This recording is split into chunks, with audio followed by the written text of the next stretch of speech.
ప్రతి పేద కుటుంబానికి ఇల్లు రేషన్ కార్డు దశల వారీగా అందజేస్తామని మంత్రి రక్తదానంతో పలువురికి ప్రాణదానం చేయాలన్న ఎమ్మెల్యే దామోదర్ రాజనరసింహ చెప్పారు.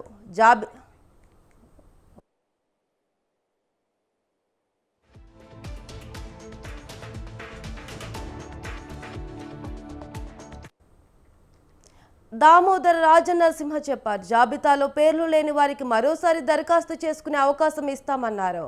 మహబూబ్ నగర్ జిల్లా బూత్పూర్ మండలం కప్పెటలో జరిగిన గ్రామ సభలో మంత్రి పాల్గొన్నారు. ఈ సందర్భంగా మంత్రి రాజనరసింహకు మహిళలు, వృద్ధులు సమస్యలు చెప్పుకున్నారు.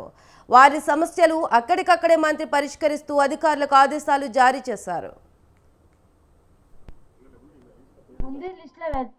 ఇప్పుడు పెట్టిన కదా దరఖాస్తు రేషన్ కార్డుకు. ఇప్పుడు రేషన్ కార్డు కావాలి, ఇల్లు కావాలి, పెన్షన్ కావాలి. ఇదే నువ్వు చెప్పేది. సరే కూర్చో.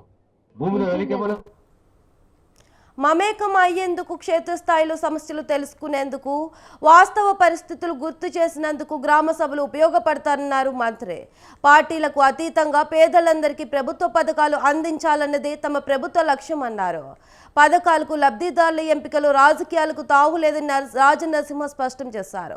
అర్హులందరికీ ఇందిరమ్మ ఆత్మీయ భరోసా కింద ఏటా 12,000 రూపాయలు అందజేస్తామని చెప్పారు. ప్రతి పేద కుటుంబాన్ని కాపాడుకునే బాధ్యత వారికి ఉచిత విద్య, వైద్యం, ఇల్లు, కనీస సౌకర్యాలు కల్పించే బాధ్యత తమదే అన్నారు మంత్రి రాజనరసింహ. మనకి రేషన్ కార్డుల గురించి ఎక్కువ డిమాండ్లు ఉన్నాయి.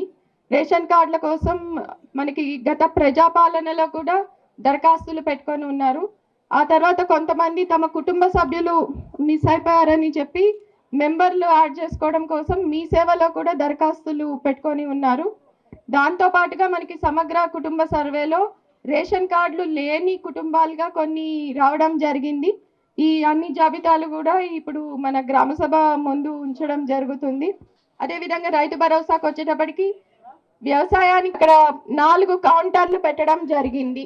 ఒకవేళ మీ పేరేమైనా రేషన్ కార్డులో రాలేదు, లేకపోతే ఇందిరమ్మ ఇళ్ళకి రాలేదు, అట్లాగా మీ పేరు రాలేదు అనుకుంటే మీరందరూ దరఖాస్తులు ఇస్తే అక్కడ స్వీకరిస్తారు, తీసుకుంటారు.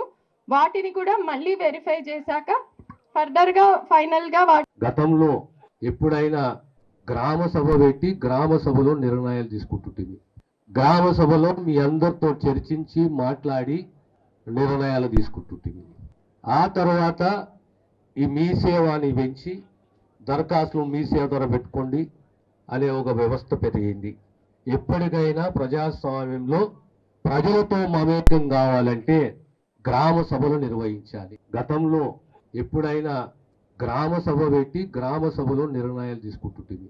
గ్రామ సభలో మీ అందరితో చర్చించి మాట్లాడి నిర్ణయాలు తీసుకుంటుంటుంది. ఆ తర్వాత ఈ మీ సేవని పెంచి దరఖాస్తులు మీ సేవ ద్వారా పెట్టుకోండి అనే ఒక వ్యవస్థ పెరిగింది. ఎప్పటికైనా ప్రజాస్వామ్యంలో ప్రజలతో మమేకం కావాలంటే